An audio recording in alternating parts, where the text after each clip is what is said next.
Buenas tardes a todos y bienvenidos a este think tank sobre valvulopatías organizado por SECE, la Sociedad Española de Cirugía Cardiovascular y Endovascular, en colaboración con AECOVAC, la Asociación Española de Portadores de Válvulas Cardíacas y Anticoagulados. Aquí abordaremos los cambios y tendencias que ha experimentado la cirugía cardiovascular en las últimas 2 décadas.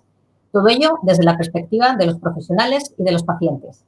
Antes que nada, comentarles que a lo largo de esta charla pueden ir escribiendo las preguntas que deseen en el apartado de la derecha, donde se indica la palabra chat para escribir allí, y al final las leeremos dirigidas a los interlocutores que ustedes hayan deseado para responder.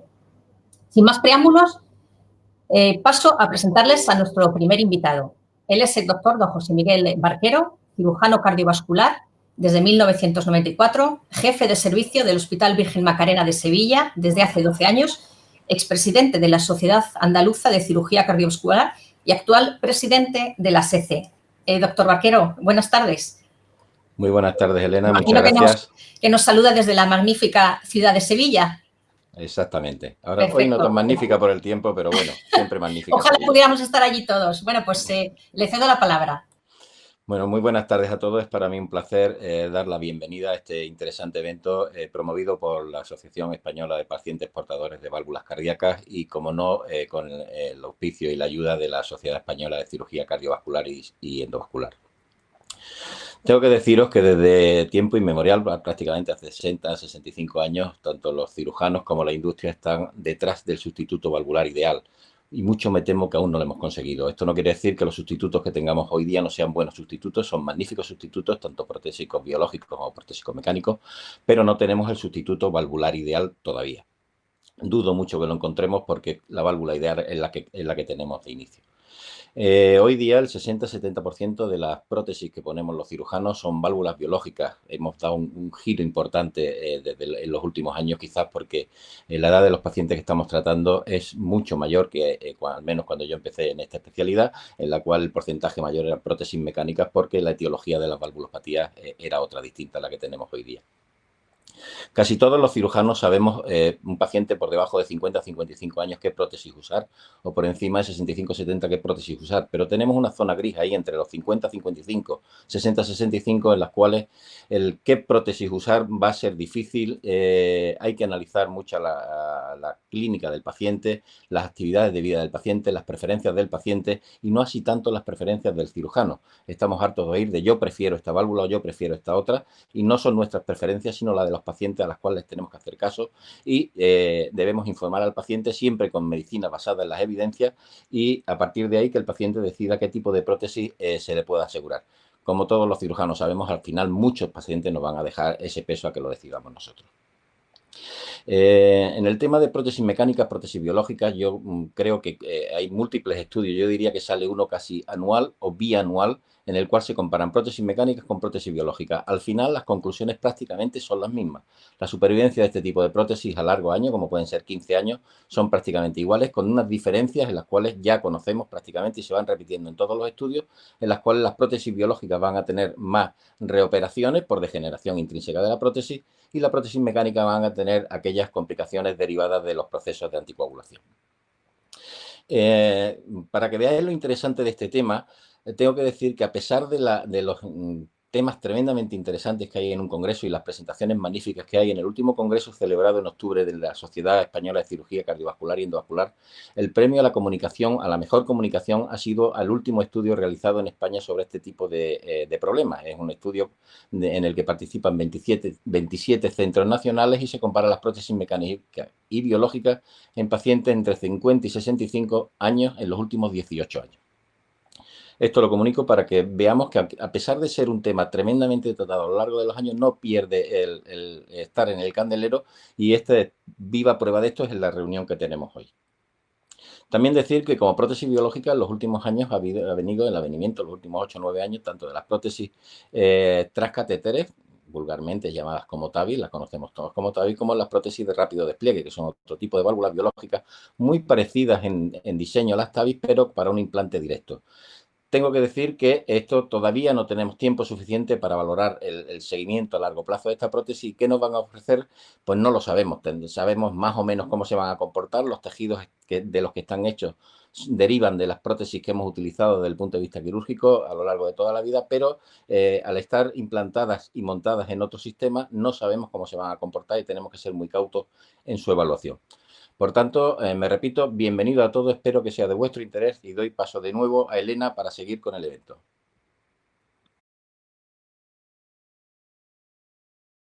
Barquero, por su bienvenida y sobre todo por esas palabras donde ya nos ha incluido en todo lo que es el contexto. Al principio les he comentado que este foro va a tratar de la evolución que ha tenido la cirugía cardiovascular en estas 2 últimas décadas, por lo menos en determinados campos de la misma. Para ello nos vamos a servir de un hilo conductor, que es un estudio que ha sido realizado por expertos. El autor principal de este estudio, el doctor don Manuel Carnero Alcázar, está con nosotros. Además, ha sido el autor principal el que nos va a contar sobre este estudio. Él es vicepresidente de la SECE, de CardioRed 1, al tiempo que trabaja en el Servicio de Cirugía Cardíaca del Hospital Clínico San Carlos de Madrid. Doctor Carnero, buenas tardes. Hola, Elena, muchas gracias. En primer lugar, me ha subido un poquito de escalafón. Soy vicesecretario, no vicepresidente de la sociedad. Pero bueno, pues seguro que nadie se siente ofendido. Estamos utilizando este foro ya para dar algunas ideas. Entonces, efectivamente, trabaja además en el Hospital Clínico San Carlos de Madrid y le cedo la palabra porque tiene conclusiones muy interesantes que compartir con la audiencia. Bueno, muchísimas gracias, Elena, y muchas gracias a la Sociedad Española de Cirugía Cardiovascular y Endovascular y a POVAC por haber organizado este evento, que bueno, va a servir fundamentalmente para hacer un update de cuál es el uso de prótesis en posición aórtica en España, y en este sentido voy a compartir con ustedes una presentación. Hemos publicado recientemente, algunos de los miembros de la Sociedad Española de Cirugía Cardiovascular y Endovascular, un artículo de la Revista Española de Cardiología que ha hecho una revisión histórica de la experiencia en el uso de prótesis en posición aórtica en España. Y voy a hablar de ella, además de otros temas, para hacer, como digo, una pequeña actualización del estado actual del conocimiento y la práctica habitual en España. El estudio que voy a presentar es un estudio que ha sido patrocinado por Edwards Life Science, que es un fabricante de prótesis valvulares cardíacas, quirúrgicas y percutáneas. Como ya saben ustedes, la estenosis aórtica es una enfermedad muy prevalente y que tiene un pronóstico, la verdad es que infausto cuando se hace de grado severo y además se acompaña de síntomas. De forma que en este estudio ya clásico de Brownwall, publicado en la década de los 60, se sabe a raíz de él que los pacientes con estenosis aórtica severa que presentan síncope, angina o disnea, pues tienen un pronóstico vital bastante acortado a entre 1 y 3 años, dependiendo de la sintomatología que presenten. Es por esto que es una enfermedad que cuando se hace severa y sintomática es potencialmente letal en un periodo de tiempo corto. Además, sabemos que es una enfermedad asociada a la edad. Distintos estudios de prevalencia de enfermedades cardiovasculares en el mundo han detectado que la estenosis aórtica significativa puede darse entre un 1,3 y un 4% de la población mayor de 65 años. Y aquí abajo tienen las curvas demográficas, las pirámides demográficas de España en los próximos años. Fíjese en la pirámide demográfica de España en el año 2019, donde se ve que el grueso del sector etario, el sector etario más prevalente, fundamentalmente es aquel con una edad entre los 40 y los 70 años, pero fíjense cómo en 2050 la perspectiva del incremento de la esperanza de vida hace que el sector etario más frecuente sea el de los pacientes mayores el de los ciudadanos mayores de 70 años. Eso hará que la estenosis aórtica, amén de otras patologías asociadas a la edad, pues sean mucho más frecuentes en los tiempos venideros. Esto va en paralelo a esta proyección de la Organización Mundial de la Salud sobre cuál será el pronóstico o la esperanza de vida en los próximos años en España, y vemos como ahora mismo un niño nacido en 2020 tiene un pronóstico vital de aproximadamente una esperanza de vida de unos 80 años, pero fijémonos que en 2025 esa esperanza de vida será 85 años y el incremento es lineal, de forma que no solo esperamos que la población envejezca, sino que además la población que nazca tendrá más esperanza de vida y por tanto la enfermedad, si cabe, será más prevalente aún todavía en el futuro. Esta enfermedad, que como hemos dicho, tiene un impacto clínico importantísimo porque, puesto que por un lado, cuando tiene síntomas y es severa, es letal, y en segundo lugar, que es muy prevalente, hoy en día tenemos fundamentalmente 2 estrategias terapéuticas invasivas para tratarla. Una es el implante de prótesis aórticas transcatéter o TAVI y la otra es una sustitución valvular quirúrgica convencional. Bien, a este respecto, como les digo, pues hicimos una revisión histórica de la cirugía valvular aórtica realizada en España entre los años 1998 y 2017, basándonos de una fuente de información pública, como es el Conjunto Mínimo Básico de Datos del Ministerio de Sanidad, y analizamos, como les digo, la evolución de la cirugía valvular aórtica aislada en España durante 20 años. A raíz de esta presentación o a partir de este artículo, y para esta presentación me he permitido extender un poco más incluso el alcance del estudio e incluir también a los pacientes intervenidos en 2018 con una actualización reciente que he hecho en una consulta al Conjunto Mínimo Básico de Datos. Aquí tienen la primera hallazgo relevante que quiero compartir con ustedes, que fundamentalmente ha sido que en base a esta consulta reciente del Conjunto Mínimo Básico de Datos, se han extraído información de 104.635 intervenciones realizadas en España entre los años 1999 y 2018. Y en estas curvas pueden ver el volumen de procedimientos por millón de habitantes realizados a nivel nacional en el Sistema Nacional de Salud. Como pueden ver, al principio de la serie, en 1999, apenas si se realizaban 62 procedimientos valvulares aórticos por millón de habitantes en España, y este número ha ido incrementándose hasta que en 2018 se realizaron casi 170 procedimientos valvulares aórticos invasivos por millón de habitantes en España. Y si nos fijamos fundamentalmente en cuál ha sido la distribución, vemos como en su mayoría son en rojo procedimientos quirúrgicos, sustituciones valvulares quirúrgicas de la válvula aórtica, pero desde 2013 aproximadamente se ha producido un incremento exponencial del uso de TAVI, de forma que ya incluso en el último año vemos cómo se produce un decremento del volumen de cirugías valvulares aórticas convencionales y un incremento del implante de prótesis transcatéter. En conjunto, en 2018, de esos 166 procedimientos valvulares que se realizaron por millón de habitantes, aproximadamente un 62% correspondían a cirugías valvulares aórticas y un 38% correspondían a TAVIs. ¿Eso es mucho o poco? Bueno, a priori nos puede parecer que es bastante teniendo en cuenta de dónde venimos. Como les decía, hace 20 años se realizaban 62 procedimientos por millón de habitantes. Hoy en día se hacen 100 más. Pero bueno, si nos comparamos pues, con otros países de nuestro entorno, pues fijémonos lo que pasa en el Reino Unido, donde se realizan casi 100 procedimientos valvulares aórticos más por millón de habitantes. Y si nos fijamos en los subtipos de procedimientos, pues fijémonos que se realizan 35 cirugías valvulares aórticas más por millón de habitantes y casi el doble de TAVIs. Y ya si nos comparamos con podemos decir casi con el otro extremo, en Alemania vemos que se realizan 200 procedimientos valvulares aórticos más por millón de habitantes, que se realizan casi 42 cirugías más por millón de habitantes y que se realizan casi 4 veces más TAVIs por millón de habitantes. Es decir, que sí, es verdad que el volumen de procedimientos en España ha aumentado mucho, pero estamos muy lejos todavía del nivel de otros países desarrollados de nuestro entorno. Y aquí podemos ver fundamentalmente en esta gráfica una representación fundamentalmente de la dispersión del volumen y del tipo de procedimientos que se realizan en España.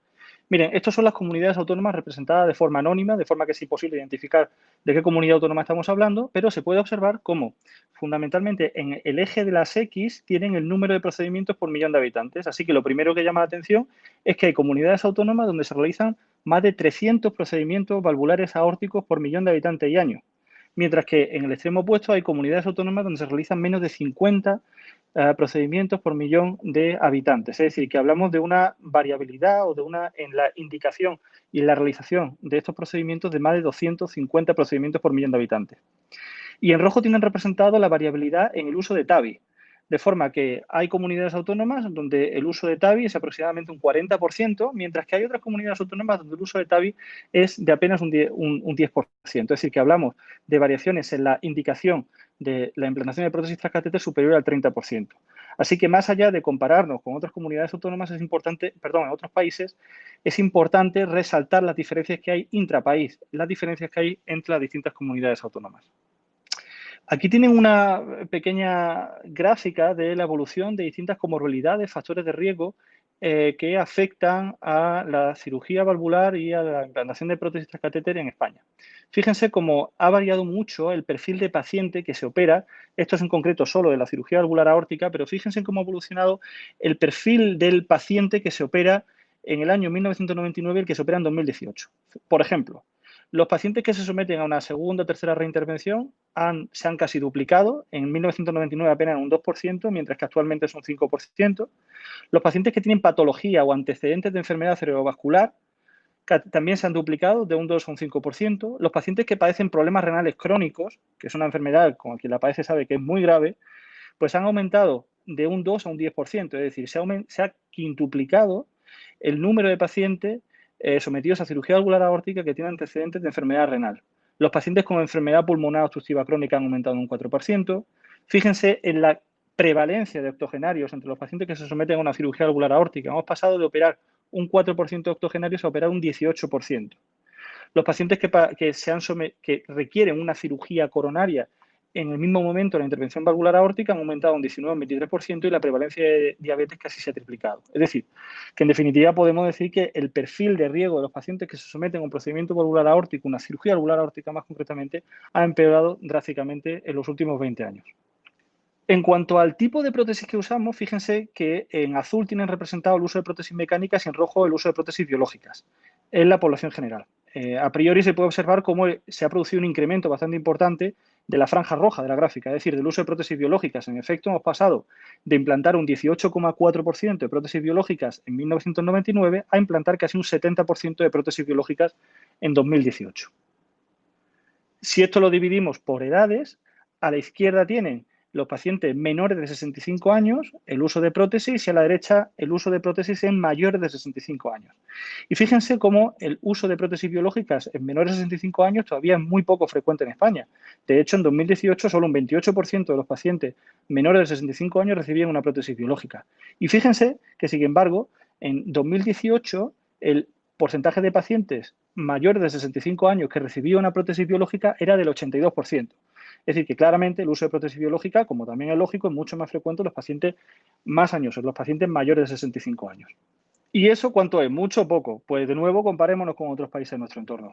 A la izquierda, en la primera gráfica, tienen un estudio realizado en Estados Unidos con un análisis de la base de datos STS, en la cual se analizaron más de 100.000 pacientes intervenidos de cirugía valvular aórtica en un periodo de tiempo entre 1996 y 2006. En el año 2006, el uso de prótesis biológicas en Estados Unidos, independientemente de la edad, en general, era de un 80%. En España, en el mismo año, el uso de prótesis biológicas en general era un 30%. En la columna en medio tienen un estudio realizado sobre el registro británico de cirugía valvular aórtica entre los años 2004 y 2009, donde el uso de prótesis biológicas fue de un 72%. En España, en ese mismo periodo de tiempo, el uso de prótesis biológicas era de un 44%. Y a la derecha tienen el registro más reciente, que es el registro alemán de cirugía valvular aórtica, bueno, de cirugía cardíaca, perdón, y más concretamente el uso sobre cirugía valvular aórtica del año 2018. Y fíjense cómo allí, en 2018, el 90% de todas las prótesis aórticas que se implantaron eran prótesis aórticas biológicas, mientras que en España, en el mismo año, era un 68%. Es decir, que, de nuevo, a pesar de que el uso de prótesis biológica ha crecido bastante, sobre todo en pacientes mayores de 65 años, la verdad es que el uso de prótesis biológicas sigue siendo bastante bajo en comparación con otros países de nuestro entorno. Aquí, de nuevo, tienen una gráfica de dispersión para ver cuáles son las variabilidades que hay entre comunidades autónomas. Fíjense, la gráfica de la izquierda es una gráfica que compara el uso de prótesis biológicas según la edad en las distintas comunidades autónomas. Hay comunidades autónomas como esta, la número 12, en la cual más del 80% de las prótesis que se implantan son biológicas. Es verdad que la edad media en esa comunidad autónoma, los pacientes que se operan de la cirugía valvular aórtica, es de 74 años. En el otro extremo, con una edad media de 68 años, tenemos una comunidad autónoma donde apenas el 10% de las prótesis que se implantan son biológicas. Vamos a los pacientes mayores de 65 años, donde en teoría cabría esperar que el uso de prótesis biológica fuese más homogéneo y más frecuente. Bueno, pues efectivamente vemos como en mayores de 65 años hay comunidades autónomas con una edad media en torno a 76 años, mayores de 65 años, recuerdo, donde el uso de prótesis biológica supera el 90%. Y sin embargo, hay comunidades autónomas donde incluso en mayores de 65 años el uso de prótesis aórticas biológicas sigue siendo bastante bajo. Esta ha sido la evolución de la mortalidad después de una cirugía valvular aórtica en España. Fíjense, a la izquierda tienen la mortalidad bruta, sin tener en cuenta el riesgo. Y observamos cómo se ha producido una disminución de la mortalidad desde 1998 a 2017 de un 7,2% a un 3,3%. Es decir, los cirujanos en España hemos conseguido reducir la mortalidad de la cirugía valvular aórtica en más de la mitad, en mucho más de la mitad. Si ajustamos esa mortalidad por el riesgo, teniendo en cuenta cuál ha sido la evolución del perfil de riesgo, el empeoramiento, la calidad de los pacientes que se operan, etcétera, no sé por qué se me ha ido para atrás, lo siento. Observamos como la mortalidad ajustada también se ha reducido en aproximadamente un 46%, de forma que incluso hoy en día se fallecen, gracias a Dios, después de una cirugía valvular aórtica, menos pacientes de lo esperable de acuerdo al perfil de riesgo que tienen. Pero de nuevo, esto es objeto de variabilidad también dentro de las comunidades autónomas. Observen que todavía hay comunidades autónomas con una mortalidad más alta y otras comunidades autónomas con una mortalidad más baja. De forma que la diferencia entre la comunidad autónoma en 2018, una mayor mortalidad o una menor mortalidad, es de hasta un 73%. Es decir, hay comunidades autónomas donde se produce una reducción del riesgo del 73% de la mortalidad. Bueno, como pueden ver, básicamente la fotografía que podemos tener hoy de la cirugía valvular aórtica en España es que hemos aumentado el volumen de procedimientos, ha empeorado el perfil de riesgo de los pacientes que se operan y han mejorado los resultados. Pero, sin embargo, hay una gran variabilidad al comparar los resultados dentro del Sistema Nacional de Salud. Claro, ¿cómo reducir esta variabilidad? A priori, a uno lo que le apetecería sería llamar a las puertas de la Administración que se hiciese cargo de intentar ejercer un control sobre el funcionamiento del Sistema Nacional de Salud a nivel de las comunidades autónomas, pero sabemos que eso es algo hartamente complicado. Por tanto, tenemos que intentar darle la vuelta al problema, intentar resolver el problema desde abajo, intentar resolver el problema desde el paciente, porque casi todos los pacientes, independientemente de dónde vivan, van a tener intereses comunes. Por tanto, creo que la tarea de intentar reducir la variabilidad en el acceso, el tratamiento y la respuesta al Sistema Nacional de Salud debe partir fundamentalmente de una colaboración o del interés del paciente. Sabemos todos que perdonen, pero no ha salido bien representada la animación, que tradicionalmente la indicación clásica de las prótesis mecánicas era en pacientes menores de 65 años, las prótesis biológicas se indicaban en pacientes mayores de 65 años y las TAVIs se indicaban en pacientes de alto riesgo. Sin embargo, esto ha pasado de ser un compartimiento estanco a ser una continuidad, de forma que hoy en día se han producido cambios que nos permiten ser un poco más flexibles a la hora de indicar una prótesis u otra más allá de la edad o del riesgo del paciente. Por un lado, del lado de las TAVIs, tenemos bibliografía reciente que ha demostrado la seguridad y eficacia del procedimiento en pacientes de riesgo intermedio y a corto plazo en pacientes de riesgo bajo. Sabemos que se ha evolucionado en el diseño de las prótesis, de forma que hoy tenemos prótesis biológicas que tienen un perfil hemodinámico muy bueno y permiten o prometen una durabilidad superior incluso a los 30 años. Tenemos prótesis mecánicas que pueden ser anticoaguladas con rangos muy bajos de INR. Tenemos anticoagulantes orales nuevos para aquellos pacientes portadores de prótesis biológicas, pero que tengan alguna condición, por ejemplo, la fibrilación auricular, que antes les obligaba a tomar Sintrom, o ya no. Tenemos la posibilidad, con las técnicas transcatéter, de tratar prótesis biológicas degeneradas y, en definitiva, tenemos un arsenal terapéutico, tanto por el diseño de los nuevos dispositivos como de la medicación necesaria para tratar a estos pacientes, que nos permite ser un poco más finos a la hora de indicar un procedimiento u otro, teniendo siempre en cuenta cuáles son las necesidades y las expectativas del paciente, que ya por su edad y por su riesgo no tiene que verse abocado irremediablemente a un procedimiento u otro, sino que tiene la posibilidad de elegir. Y para elegir hay que darle información. Y la información, desde un punto de vista clínico, siempre tiene que estar basada en el valor. Y el valor fundamentalmente máximo en medicina y en la cirugía consiste en proveer de calidad de vida al paciente. Y la calidad de vida, en este artículo publicado por Porter hace ya un tiempo, se puede resumir perfectamente en estas tres grandes dimensiones. Primero, con este procedimiento, ¿qué supervivencia le vamos a ofrecer al paciente y cuál es el grado de recuperación máxima al que va a poder optar? Evidentemente, ya tienen todos en la cabeza que no es la misma la supervivencia ni el grado de recuperación en un paciente de 40 años en un paciente de 80. También tendremos que tener en cuenta factores que dependen fundamentalmente del individuo, como qué tiempo va a tardar el individuo en reincorporarse a su actividad normal y si lo va a poder hacer por completo. Y también tenemos que tener en cuenta para el sistema cuáles son los posibles sobrecostes asociados al procedimiento que le vamos a realizar al paciente. Llámese efectos adversos, los tiempos en lista de espera, los posibles errores diagnósticos e iatrogenias. Todo eso tiene que ser metido en el mismo saco a la hora de valorar el valor del procedimiento que le estamos ofreciendo al paciente. También tenemos que valorar el procedimiento con su efectividad no solo a corto plazo, que es muy atractivo, Pensarme en hacerme un procedimiento poco invasivo que me permita recuperarme rápido a mi actividad laboral, pero que a la larga me pueda traer problemas. Es decir, tenemos que valorar el riesgo de recurrencia. ¿Cuál es el problema de que una prótesis degenere y tenga que volver a ser tratada? ¿Que una prótesis mecánica se trombose o que una TAVI eventualmente falle? Todo eso tenemos que valorar a largo plazo y tenemos que ofrecer esa información al paciente, que tiene que tomar esa decisión no solo basándose en los resultados inmediatos, sino también en los resultados a largo plazo. Y también los efectos deleterios asociados al procedimiento a largo plazo. Muchos pacientes se ven atraídos por el uso de prótesis mecánicas pensando que no se van a tener que reintervenir en la vida, pero tenemos que informarle de cuál es el riesgo asociado a la anticoagulación a largo plazo. Muchos pacientes aspiran a implantarse una TAVI fundamentalmente por la corta recuperación y el mínimo impacto y la mínima agresión que supone con respecto a una cirugía valvular convencional, pero también tenemos que hacerles conscientes de cuáles son los posibles efectos deleterios asociados a largo plazo de la implantación de una prótesis transcatéter, cuál sería el riesgo de una reintervención, etc. Todos estos factores hay que tenerlos muy en cuenta a la hora de tomar una decisión y, sobre todo, de informar al paciente, porque no tenemos que perder de vista que, efectivamente, tenemos que practicar una medicina basada en valor, pero en el valor del paciente. Y el valor del paciente solo lo puede decidir él, solo lo puede decidir el paciente cuando está correctamente informado de cuál es el estado del conocimiento actual, de cuál es el riesgo del procedimiento al que se somete tanto a corto como a largo plazo a nivel general y en el entorno local donde se va a ser sometido a esa intervención y, en definitiva, para que tome la decisión o la mejor decisión para él de forma completamente consciente. Esto básicamente consiste en hacer una reingeniería del proceso asistencial de la cirugía o de la TAVI a nivel nacional para centrar al paciente de nuevo en el centro del proceso y, en definitiva, rediseñarlo con él. Es lo que llamamos el codiseño del proceso asistencial con el paciente.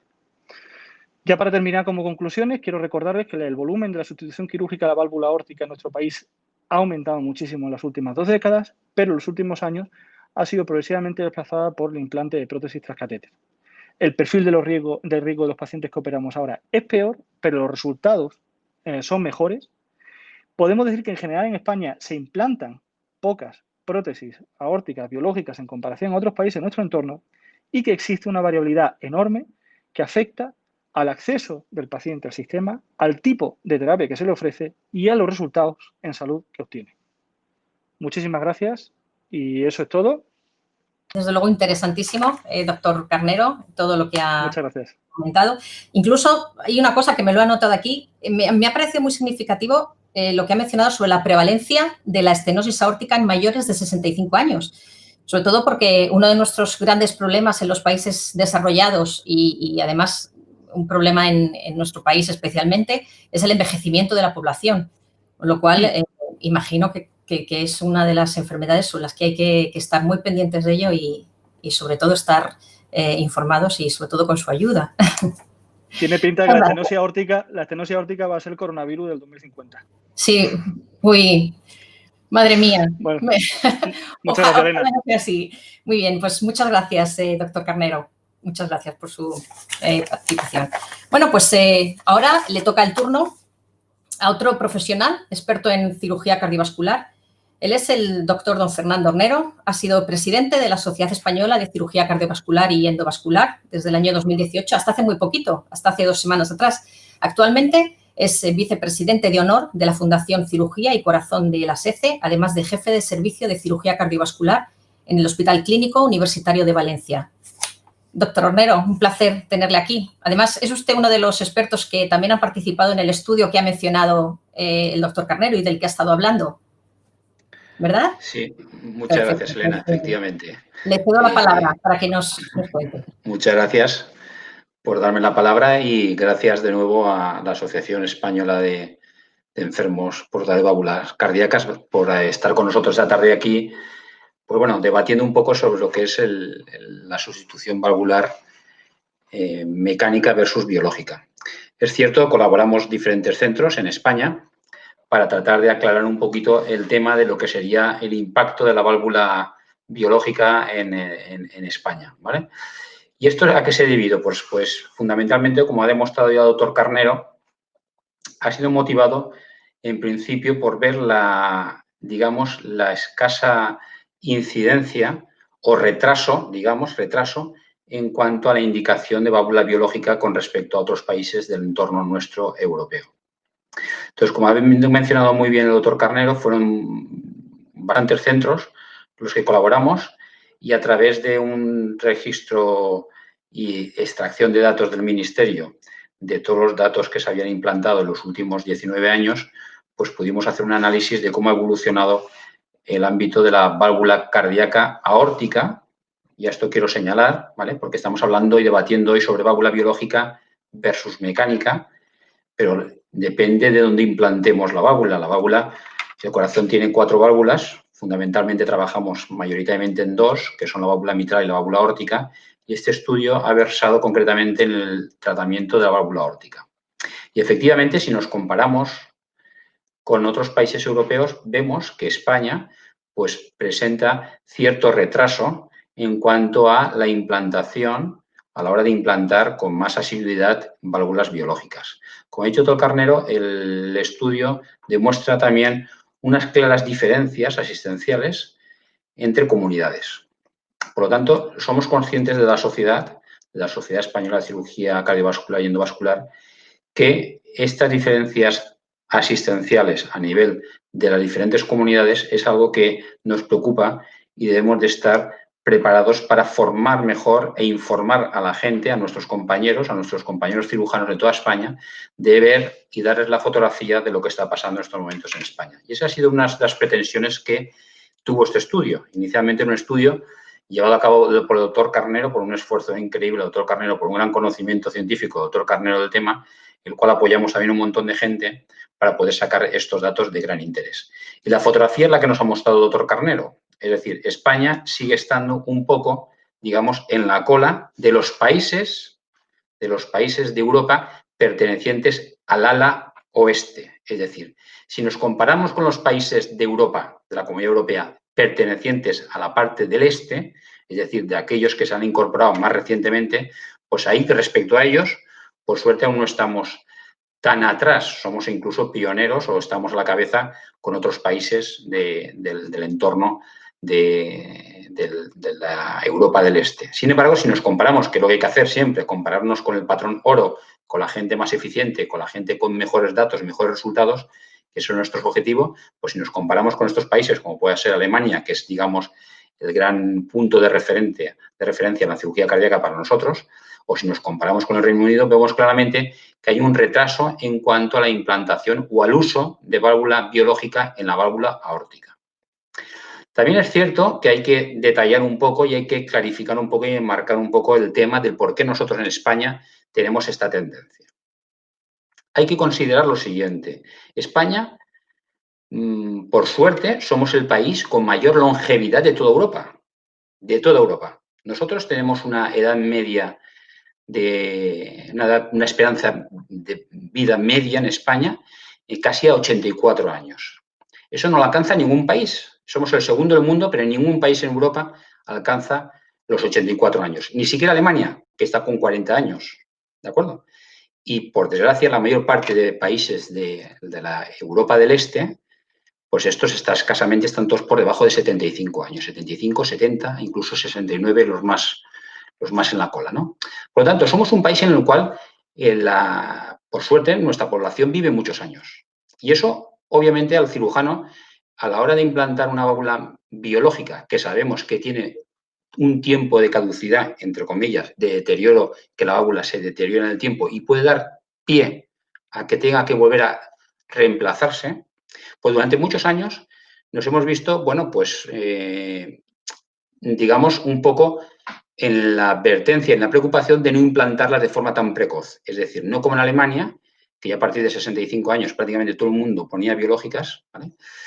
Pero aquí en España, si ponemos una biológica con 65 años, si tenemos en cuenta que la expectativa son casi 85, estamos presuponiendo que esas válvulas que estábamos implantando van a durar 20 años, lo cual es muy pocos estudios han demostrado que vayan a tener esa durabilidad. Claro, no es lo mismo reintervenir un paciente con 65 años que reintervenir un paciente a lo cual se le pone una válvula biológica con 65 y que llega a los 85 porque la válvula no le funciona. O 85 años, una reintervención de cirugía cardíaca, pues no es lo mismo. Evidentemente, en todo este escenario, pues bueno, España ha tenido una actitud bastante conservadora que explica, en cierta manera, el por qué esa situación de estar más en la cola en cuanto a implantación de válvulas biológicas. Claro, lo que ha pasado es que la tecnología en los últimos 6-7 años nos ha transformado este concepto y esta idea. ¿Qué quiere decir esto? Que de repente no hace falta hacer una cirugía cardíaca abriendo el pecho a un enfermo para cambiar una válvula biológica. Tenemos procedimientos en los cuales simplemente por una incisión a través de la ingle somos capaces de forma percutánea implantar, incluso con el enfermo despierto, implantar una válvula en posición aórtica. ¿Y eso qué ha hecho?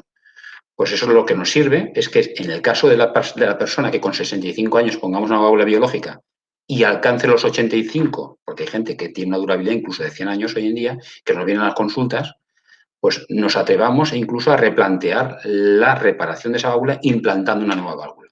Es decir, que dentro de la válvula que está deteriorada, somos capaces de implantar una nueva válvula que hace lo que llamamos de válvula en válvula, valve in valve, que llamamos en términos anglosajones, o sea, implantar una válvula dentro de la propia válvula que se ha deteriorado.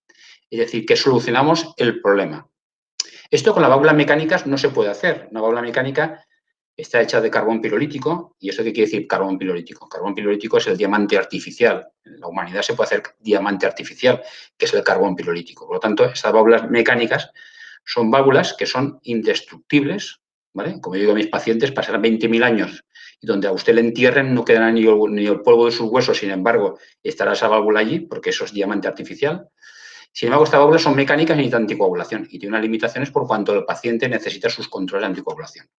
Y no solamente eso, es que esas válvulas pueden trombosarse y generar problemas y generar el riesgo de tener que reintervenirse incluso con edades importantes. Entonces, un paciente con 85 años, que con 65 le hemos puesto una válvula mecánica, si llega a los 85 y hace una complicación, pues difícilmente podemos darle una solución si no es de nuevo pasando por un quirófano, inexorablemente, porque no tenemos forma percutánea de solucionar el problema. Por lo tanto, son dos tipos de válvulas completamente diferentes que hoy en día, gracias a que se pueden implantar percutáneamente, nos abre en España a poder ampliar el rango del uso, teniendo presente la esperanza media de la población en España, y eso hace que, obviamente, pues en España estemos entrando ahora mismo en, digamos, en una evolución de acercamiento al posicionamiento de muchos de los países europeos.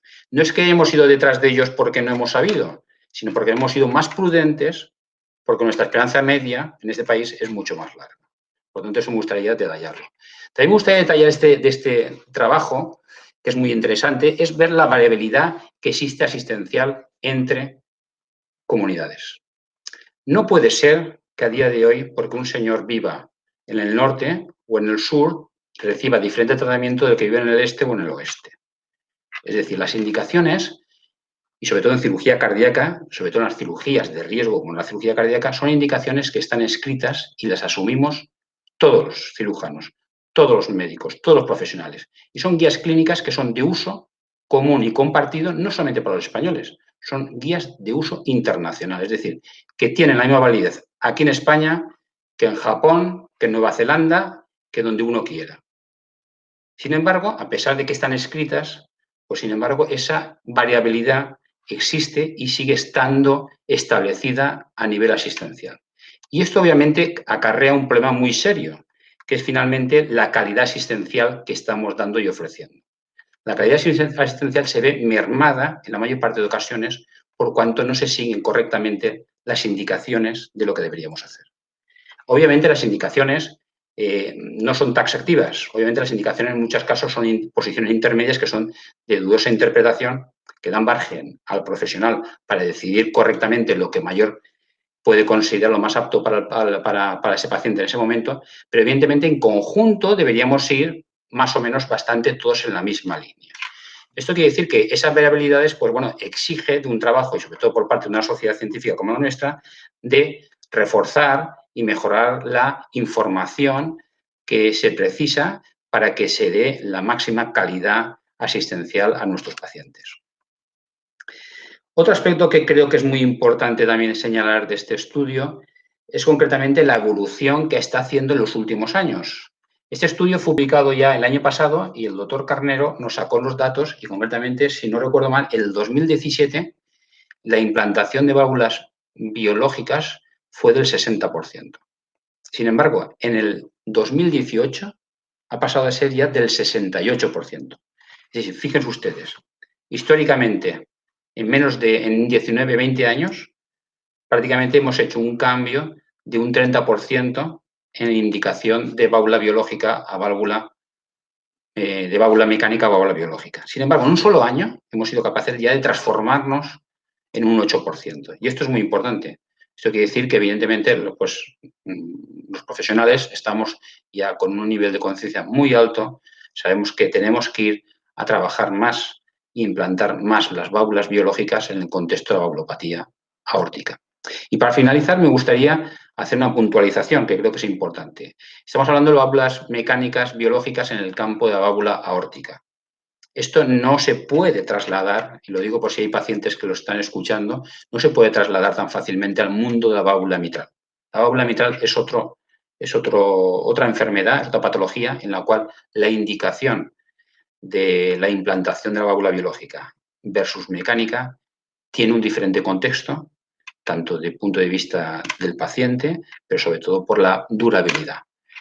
Las válvulas mecánicas en posición mitral tienen mayor incidencia, mayor indicación y por lo tanto es más fácil tener claro que por lo menos en gran parte de los grupos la indicación de una válvula mecánica habitualmente la hacemos siempre por debajo de los 70 años. Por lo tanto, son válvulas diferentes que me gustaría también destacar porque en esta webinar estamos hablando de tendencia de las válvulas cardíacas y se ha centrado todo en este estudio, pero sin embargo, la valvulopatía mitral, que también es muy importante en el contexto de la cirugía cardíaca, pues quiero que quede claro que nadie se lleve la confusión de que tenga que pedir a su cirujano una válvula biológica sí o sí porque tiene 65 años. Es diferente. Son problemas diferentes en los que hay que analizar adecuadamente la indicación de una válvula biológica en posición mitral. ¿De acuerdo? Y me parece que con esto simplemente me quedaré abierto a las preguntas que alguien quiera después, posteriormente, hacerme y de nuevo reiterar el agradecimiento a la sociedad y a mis compañeros, darles un abrazo por estar aquí con otros compartiendo con ustedes esta webinar. Muchas gracias y cuando quieras, Elena. Muchas gracias, muy interesante y sobre todo clarificador todo lo que ha comentado sobre las válvulas biológicas, mecánicas. Seguro que luego la audiencia tiene preguntas al respecto. Hasta ahora han sido los profesionales quienes nos han ofrecido su punto de vista sobre válvulas biológicas, mecánicas, prevalencia aórtica. Pero ¿qué pasa con los pacientes? Porque al final ellos son los más importantes.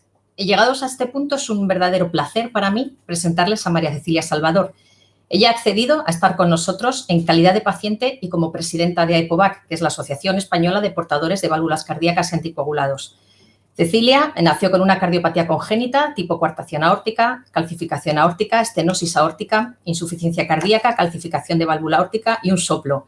Pero, Cecilia, como dices tú, de todo eso ya no te acuerdas de nada. Además, si no te importa, vamos a estar juntas en la pantalla y así te vamos charlando con todo lo que me has ido contando. Además, has sufrido 3 operaciones de válvula. Además, la primera con 18 años y la última hace muy poquito, hace 4 años atrás, por lo que eres un verdadero ejemplo de superación. Te cedo la palabra, pero me quedo aquí contigo. Muy bien. Muchas gracias, Elena, por tus palabras y buenas tardes a todos. Lo primero de todo, quiero agradecer a la Sociedad Española de Cirugía Cardiovascular y Endovascular su invitación a participar en este evento, a compartir con los asistentes mi humilde experiencia como portadora de válvulas y a dar voz a los pacientes compartiendo las necesidades que me han transmitido durante estos años a través de AEPOVAC. Como bien ha dicho Elena, mi primera válvula me la pusieron con 18 años. Además, era mecánica porque era la que más se implantaban. En ese momento yo no tenía ningún tipo de información, puesto que era la que me contaban los profesionales, ya que no había internet, ni redes sociales, ni toda la información de la que disponemos hoy en día. Afortunadamente, la situación ha cambiado mucho y en todas las patologías se han creado organizaciones para dar apoyo a los pacientes. Personalmente, con AEPOVAC he conocido mejor mi enfermedad, cómo afrontarla y, sobre todo, cómo ayudar a otras personas que están pasando por lo mismo o que van a pasarlo. Entonces, Cecilia, desde tu punto de vista, además de las asociaciones, ¿es importante que los profesionales médicos informen al paciente a lo largo de todo el proceso, en el momento del diagnóstico, tratamientos, el porqué del tratamiento? ¿Es importante esa información? Sí, sin lugar a dudas. Considero que es bueno que el paciente esté informado en qué consiste esta enfermedad, sobre todo en el momento del diagnóstico, así como todos los tratamientos y la justificación médica de por qué se utiliza un tratamiento u otro. Un paciente informado es un paciente que es más seguro y más confiado en su recuperación. En mi caso, yo siempre me he sentido apoyada por parte de los profesionales que me he encontrado en el camino durante todos estos años y en la actualidad tengo la gran suerte de tener una bonita relación médico-paciente en la que me siento arropada, cuidada y sobre todo muy informada. Además doy fe de ello, doy fe de ello. Es muy interesante esta reflexión que nos has hecho sobre un paciente informado, es un paciente motivado con su recuperación. Esto es algo que no tenemos que olvidar. Pero cuéntanos un poquito sobre EPOVAC, la asociación que presides.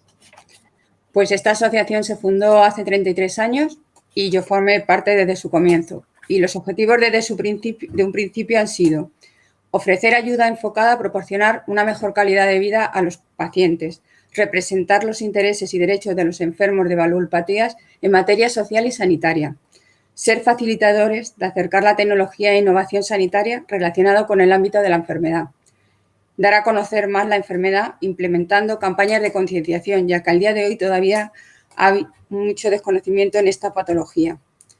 En fin, para no extenderme más, nuestro día a día es ayudar en todo lo que podemos a las personas que acuden a nosotros, pero siempre sabiendo que somos voluntarios y pacientes y no profesionales médicos.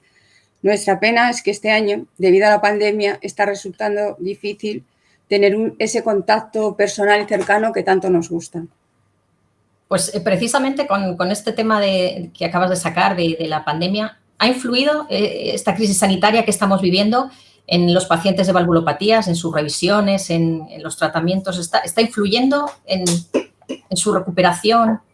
Desgraciadamente sí, ha afectado mucho sobre todo a los pacientes que necesitan seguir tratamientos y revisiones rutinarias, de tal manera que en muchos casos hemos evitado el desplazamiento a hospitales por el miedo a contagio y en otras ocasiones ha sido difícil cumplir con los tratamientos presenciales por la saturación que sufrían los centros hospitalarios y los profesionales, vamos. Uh-huh. La verdad es que sí que es una pena porque yo creo que todos estamos conociendo personas a las que le está influyendo, pacientes que son crónicos y que necesitan tratamiento. Desgraciadamente tienes toda la razón. Cecilia, muchas gracias por tu testimonio, por la valentía con el que afrontas día a día la enfermedad. Yo que te conozco hace ya mucho tiempo, lo sé. Y simplemente, si te gustaría añadir algo más o cualquier otra cosa que quieras comentarnos. Pues solo agradecer de nuevo a la oportunidad que me han brindado desde la SECE y a todos los que han participado, sobre todo, de formar parte de todo este interesante foro. Espero que les haya podido aportar mi granito de arena en la lucha por el reconocimiento y la sensibilización de esta enfermedad. Y como decimos en EPOVAC, no tengas miedo, ten información. Muchas gracias. Muchas gracias, Elena. Te cedo la palabra.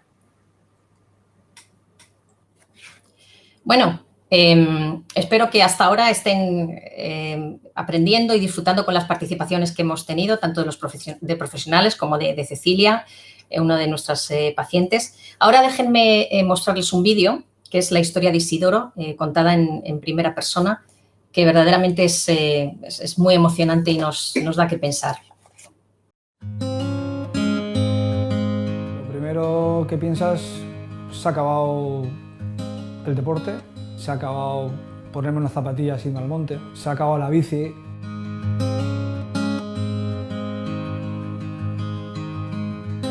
Soy Isidoro Arnaiz Cuñado, tengo 49 años y vivo en San Sebastián, Donostia. Cambié el chip con 40 años, empecé a hacer deporte. Empecé a correr, a trotar. Nos empezamos a apuntar a carreras populares. A raíz de que empecé a hacer deporte, empecé a hacerme unas pruebas rutinarias pues, cada año. Y de repente un año, en una prueba de esfuerzo, ya pues, cuando llevaba 3 o 4 años corriendo, me diagnosticaron un cierre de válvula de un 77%.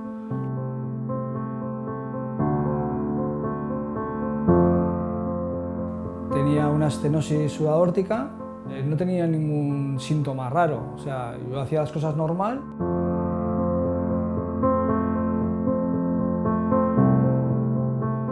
comentó que teníamos que operar, porque tenía un riesgo de caerme en cualquier momento, aunque yo no lo sentía. La primera reacción no es positiva, pero luego, y con la ayuda de los profesionales, te das cuenta de que sí, que hay que hacerlo, porque todavía te quedan muchos retos por cumplir y muchos sueños. Y bueno, la familia es la que me arropa, los hermanos, mi mujer, me arropan y me van animando día a día. Entonces tengo la primera cita con mi cirujano, hablamos de lo que me va a hacer y sobre todo hablamos de deporte, de lo que yo quiero seguir haciendo. Algo que él desde el primer momento lo entiende y lucha para que yo siga haciéndolo. Al diagnosticarte la valvopatía tienes varias incógnitas y te encuentras con dos tipos de válvulas, la mecánica y la biológica. Tu cardiólogo, tu cirujano, es el que te va a decir a ti qué tipo de válvula es la que necesitas o la que mejor va a ir en tu caso. Yo decidí la biológica y a mí me va fenomenal. Mi formación fue muy precisa, súper detallada, la entendí a la primera y la decisión fue la acertada. Tras salir del hospital, lo primero que hice cuando llegué a casa fue mirar mi casa, o sea, observar y respirar, ¿no? Respirar de decir, ya lo he pasado. Te acaban de diagnosticar una valvopatía, lo mejor es tranquilizarse, infórmate de lo que es, habla con tus médicos y adelante, opérate, porque tu vida va a cambiar seguro y el futuro siempre va a ser mejor. En este momento creo que soy el tío más afortunado que pueda haber. Creo que ha merecido la pena y contento y orgulloso de haberlo hecho.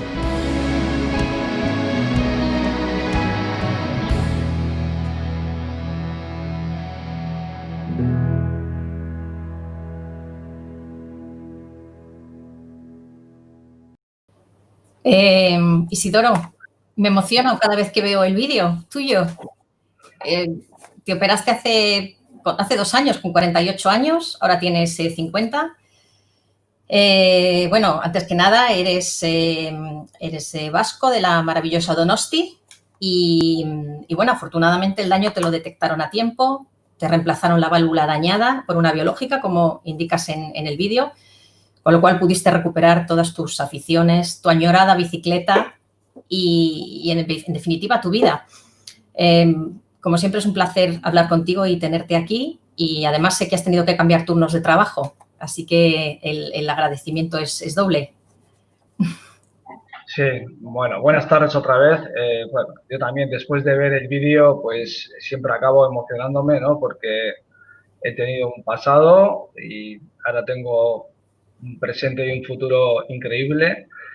Y bueno, pues también un poco, como ha dicho Cecilia, es importante que se escuche al paciente. A mí se me escuchó, tuve la suerte, porque verdaderamente era yo el que sufría y el que sentía lo que tenía. Una enfermedad que nunca había oído hablar y que piensas que, y al no conocerla, que no sabes cómo va a terminar. Entonces, bueno, es un poco el problema que tenemos cuando estamos un poco ausentes de lo que es la enfermedad. Y en el momento, en el vídeo, comentas que tu reacción no es positiva cuando te dicen lo que tienes. En ese momento, ¿qué sentiste? ¿Miedo? ¿Frustración? ¿Enfado? A lo mejor, ¿qué es lo primero que se te viene a la cabeza? Sí, es un conjunto de cosas y todas son negativas. Lo primero es miedo, ¿no? Es mi familia, es mi hija. Al fin y al cabo, pensé que mi vida en un momento dado podía terminar. No sabía lo que tenía. Entré en una pequeña depresión que según fue pasando el tiempo, pues con la información adquirida con los médicos, fue cambiando y se fue relajando el tema hasta que ya decidimos operar. Hay una reflexión que ha hecho Cecilia, que además a mí me ha parecido muy significativa, y es el paciente informado, que un paciente informado está más motivado para recuperarse. En tu caso, ¿cuál fue tu motivación para recuperarte? Porque tú, por lo que nos has comentado también, tú verdaderamente te informó tu cirujano muy bien, acorde a tu rutina, a tus hábitos. ¿Cuál fue esa motivación? ¿Te ayudó esa información? Sí, por supuesto. La información es fundamental. Sobre todo, entenderla desde el primer momento. El que un médico a la primera te diga lo que tienes, lo que mejor te viene y cómo lo puedes solucionar, es un alivio. O sea, mi motivación fue creciendo día a día. Quería volver a ser lo que había sido y nada, el camino sabía que no era fácil. Pero bueno, tuvimos que seguir adelante y ya te digo, la información es súper positiva. Hubo treguas, había cosas que había que pasar, pero se superaron y bueno, después de la operación, pues una anemia, unas taquicardias, hay cosas que el post fue un poquito duro, pero nada, merece la pena. Mira, merece la pena.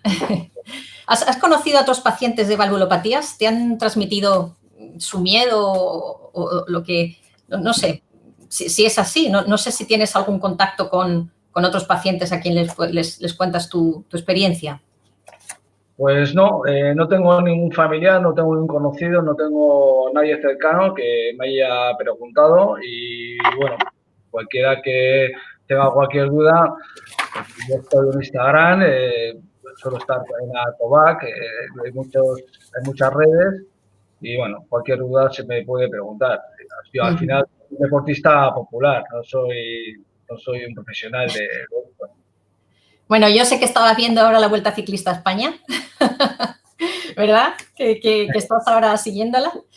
Sí. Y bueno, y ahora ya que eres más conocido con el vídeo, porque el vídeo tuyo está, bueno, ya me lo comentabas el otro día, que está está en redes sociales, está en las redes de Acovac y a partir de ahí además se han visto muchas visualizaciones y además con el evento de hoy, ya con eso seguro que ya sí que te van a empezar a preguntar y a lo mejor tenemos incluso alguna pregunta de la audiencia. Pues Isidoro, me alegra muchísimo hablar contigo, que estés bien, que sigas disfrutando de la vida como lo haces y de las pequeñas cosas que son las que realmente al final pues nos alegran a todos, de tu bici y de tu familia y nada más. Espero que siga así. Pues nada, muchas gracias, Elena. Pues agradecer otra vez, ¿no?, a todo vuestro equipo, a todos los profesionales que estáis ahí detrás por la invitación y eso, daros las gracias y muy agradecido de haber estado participando en este evento y como ha dicho Cecilia, pues eso, no tengas miedo, ten información. Efectivamente, es la mejor reflexión. Muchas gracias, Isidoro. Gracias a vosotros. Gracias a vosotros. Bueno, después de nuestros dos pacientes y de este testimonio que realmente de Isidoro y de Cecilia, que realmente pone los pelos de punta, vamos a pasar ahora al turno de preguntas y respuestas. Javier ha estado recopilando, que es el moderador nuestro, ha estado recopilando sus preguntas que leerá y trasladará al destinatario pertinente. Javier, buenas tardes y hola, buenas tardes. Cuando quieras. Tenemos un montón de preguntas en el chat y os recordamos que podéis seguir haciendo preguntas. Y la primera pregunta es para el doctor Hornero. Amaya pregunta que a partir de qué edad o bajo qué criterio se aplica la técnica TAVI. Doctor Hornero. Hola. Bueno, en principio la válvula TAVI es una válvula de implantación percutánea, es decir, que no abrimos el pecho, sino que se puede introducir por vías de acceso fundamentalmente a través de la ingle. Es decir, que desde la ingle accedemos e implantamos la válvula dentro del corazón. Estas válvulas son de reciente generación y, por lo tanto, los estudios que tenemos escasamente van más allá de 7 años que tengan ciertas garantías que nos digan con seguridad que tienen una durabilidad y que podemos seguir implantándolas con los criterios e incluso bajando criterios de implantación. Hoy en día, la válvula TAVI, fundamentalmente, su principal indicación es cuando hay un riesgo muy elevado de hacer una cirugía abierta. Por lo tanto, son pacientes habitualmente que implantamos con gente mayor, es decir, gente de más de 75 años habitualmente, o gente con mucha comorbilidad, es decir, con muchas enfermedades parejas que nos hacen intervenciones muy gravosas y, por lo tanto, nos hacen intentar acceder a procedimientos menos invasivos como es la válvula TAVI. No hay un criterio establecido de edad, no hay un punto de corte a partir del cual podamos establecerlo. Esto hay que valorarlo médicamente y ponderar la mayor idoneidad de válvula, bien sea una TAVI o una cirugía, en este caso abierta. Por lo tanto, yo recomiendo que no se limiten simplemente a indicar por edad, ¿vale?, sino que sea su cirujano el que le informe concretamente en cada caso de cuál es la mejor opción real en estos momentos. Es probablemente que en el futuro estas indicaciones de estas válvulas TAVI se vayan extendiendo y cada vez las pongamos con mayor asiduidad y con mayor implantación a personas de menor edad. Pero hoy por hoy, con los estudios que tenemos, no nos podemos permitir aventurarnos a hacer una plena indicación a todo el mundo y extenderlas por todo igual a todo el mundo con las mismas, una seguridad y una garantía plena de acierto en cuanto a su durabilidad. Por lo tanto, lo que se exige es lo que trabajamos hoy en día que llamamos Heart Team, es decir, un equipo conjunto entre cardiólogos y cirujanos para decidir exactamente cuál es la mejor opción para ese paciente. Es decir, que hay que detallar perfectamente, es como el traje que hay que hacerlo a medida para cada paciente. Y si podemos, obviamente, y es correcto y es el mejor el procedimiento TAVI, pues con independencia de la edad se le dará el procedimiento TAVI. No sé si contesta la pregunta. Yo creo que bastante bien. Gracias, doctor Hornero. La siguiente pregunta es para el doctor Carnero y son 2 preguntas. La primera, pregunta Lenin Maniel. ¿Piensa usted que sin el advenimiento de TAVI seguiría siendo predominante el uso de prótesis biológicas en España? Eso por un lado. Y por otro lado, ¿han comparado el uso de ambos tipos solamente en pacientes sometidos a sustitución quirúrgica? Vamos a ver, no lo he mostrado, pero si analizamos fundamentalmente cuál es el número de prótesis biológicas y prótesis mecánicas y TAVIs que se implantan en los últimos años, sí que, a pesar de que se ha producido un decremento del uso de prótesis convencionales, esto es, prótesis que se implantan de forma quirúrgica estándar, el uso de prótesis biológicas todavía estaba creciendo. Fundamentalmente porque el número de prótesis mecánicas está decreciendo y porque la población se hace más añosa. Es decir, que a día de hoy todavía se implantan más prótesis biológicas que en años previos. El número va en aumento. El número de prótesis mecánicas va en decremento y las TAVI están aumentando mucho. Así que prótesis mecánicas cada vez se implanta menos, prótesis biológicas estándar siguen aumentando, aunque a menos velocidad, y prótesis transcatéter están aumentando muchísimo a una velocidad enorme. Eso en cuanto a la primera pregunta. En cuanto a la segunda pregunta, si hemos hecho una comparación en cirugía convencional de uso de prótesis biológicas y mecánicas.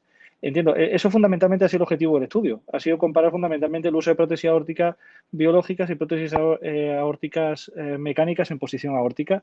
Y básicamente, como le he dicho, lo que he intentado explicar es que básicamente el incremento de prótesis biológicas es manifiesto y eso fundamentalmente obedece por las modificaciones en el diseño, a las preferencias de los pacientes, a la nueva fármaco anticoagulación antiagregación de los que disponemos, fundamentalmente a las mejoras hemodinámicas, y prótesis mecánicas cada vez se implantan menos.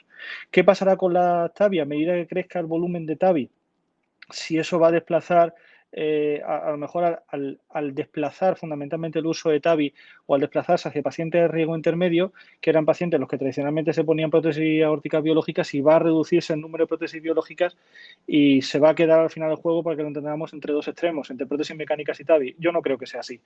Vamos a ver, ahora mismo estamos experimentando el incremento de la indicación de la prótesis transcatéter, fundamentalmente esto muy a rebufo de distintos estudios que han demostrado la efectividad a corto plazo, pero bueno, a fin de cuentas, cuenta, yo creo que tanto el uso de prótesis mecánicas como de biológicas son dos técnicas que están muy afianzadas, con unos datos muy sólidos, tanto a corto como medio y largo plazo, y además los resultados, particularmente en España, han mejorado mucho.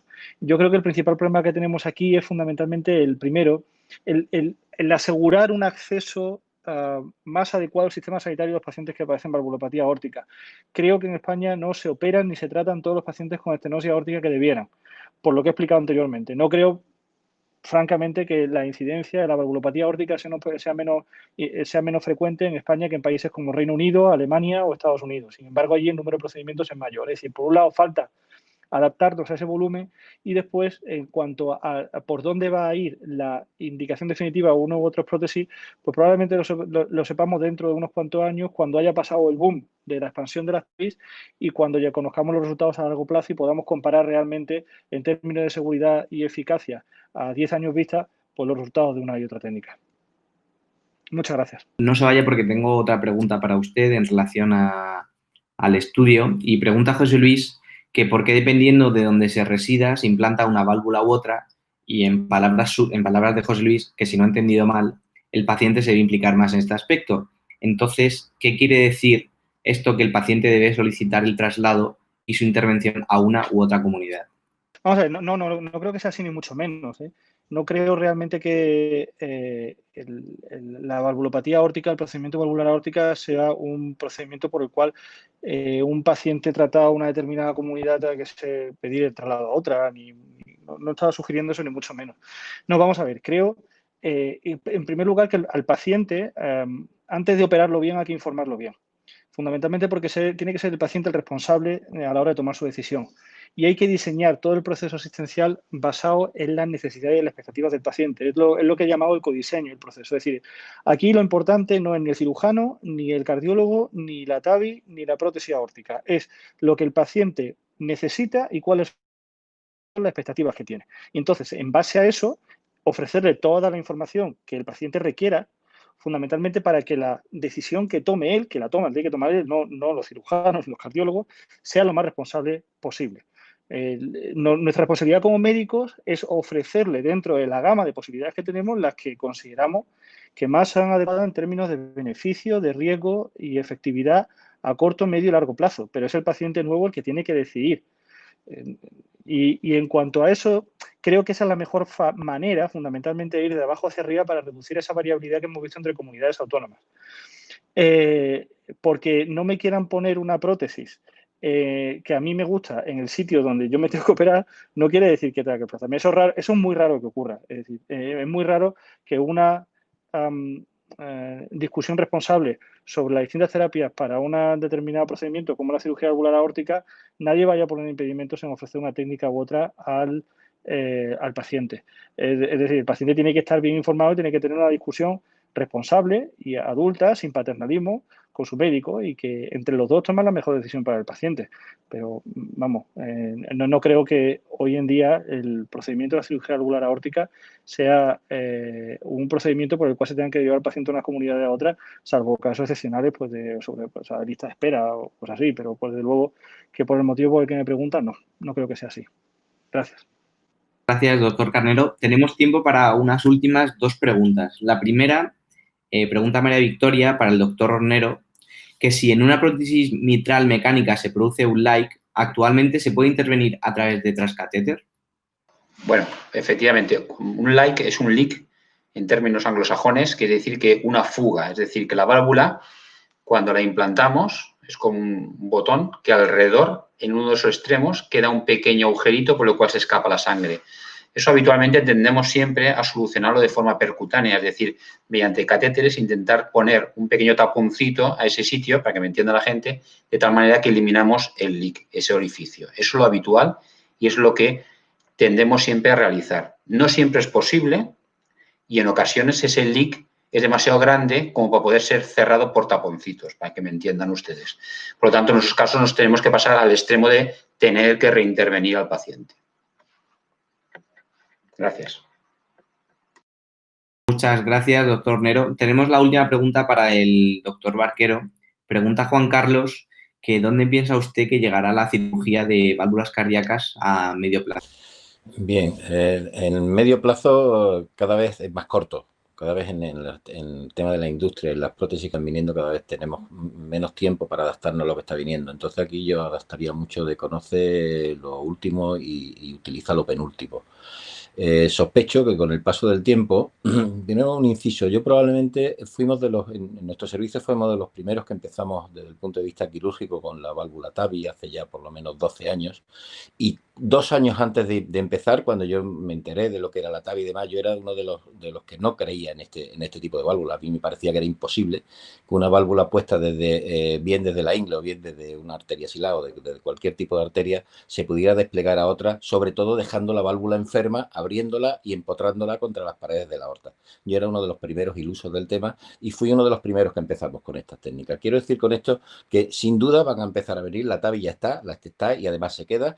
La válvula mitral transcatéter está ya, todavía, como decía el doctor Hornero, la válvula mitral tiene unos condicionantes, no son dos orificios que están al lado uno de otro, uno sale hacia un sitio, otro sale hacia otro, tiene unas condiciones anatómicas alrededor que imposibilitan alguna de las técnicas, pero con el paso del tiempo estoy convencido que la válvula mitral también, y últimamente está llegando también la válvula tricúspide, no quizás como válvula tal que se implanta en el sitio de la tricúspide, sino como una serie de dispositivos que impedirán el retorno de sangre tanto a nivel de cava superior como de cava inferior. Quiero decir con esto que poco a poco están llegando las válvulas transcatéter y cuando vengan están para quedarse. En principio utilizaremos aquellas en pacientes de alto riesgo, lógicamente, porque lo que tenemos demostrado es que a nivel quirúrgico la cirugía tiene una baja mortalidad, sobre todo en determinado tipo de pacientes, pero a medida que van evolucionando los tiempos, vamos poniendo más válvulas y vemos el largo plazo de estas válvulas, indiscutiblemente la cirugía del futuro es una válvulas transcatéter, cirugía aórtica transcatéter y casi todo será transcatéter. Por eso el cirujano cardíaco tiene que cambiar un poquito el chip y haciendo un poquito alusión de la última conferencia de nuestro presidente, la cirugía cardíaca no está en crisis, simplemente está en tránsito y está en cambio. Muchas gracias. Muchísimas gracias, doctor Barquero. Ya no hay tiempo para más preguntas, así que vamos a dar de nuevo el paso a la moderadora, Elena Gallego. Hola de nuevo. Hola, Javier. Pues muchas gracias por todas las preguntas. Bueno, gracias sobre todo por el interés que han mostrado los asistentes. Había muchísimas preguntas, pero lógicamente ya el tiempo no nos da más de sí. Esta charla ya está llegando a su fin y me gustaría cederle la palabra de nuevo al doctor Barquero como presidente de la SECE y como hacedor casi de este evento. Me quedo con usted y así ya doy yo mi última anotación técnica. Muy bien, Elena. Bueno, pues espero que haya sido del interés de todos y para terminar simplemente hacer un breve resumen con 2 puntos fundamentales. Válvula mecánica, válvula biológica, información al paciente, información no sesgada y el paciente necesita tener la válvula que le viene mejor a él y no la que más le gusta al cirujano. Y por otra parte, para quitar la variabilidad que, como decía el doctor Canero, existe a nivel nacional, creo que lo fundamental son los grupos de trabajo dentro de los hospitales que traten la valvulopatía aórtica, basados en guías clínicas y a partir de ellas dar el mejor tratamiento a cada paciente. Muchas gracias, buenas tardes y hasta otra. Muchas gracias, doctor Barquero. Únicamente comentarles que la sesión se está grabando, así que el link estará disponible en las páginas web, tanto de la SECE, de la Sociedad Española de Cirugía Cardiovascular y Endovascular, así como de ECOVAC, la Asociación de Pacientes Portadores de Válvulas Cardíacas y Anticoagulados. Y únicamente me queda, al igual que el doctor Barquero, darle las gracias a todos los participantes, empezando por él, a todos los que han asistido, los que han mostrado este interés, que nos han acompañado, que sé que son muchos, y que pasen muy buena tarde. Muchas gracias.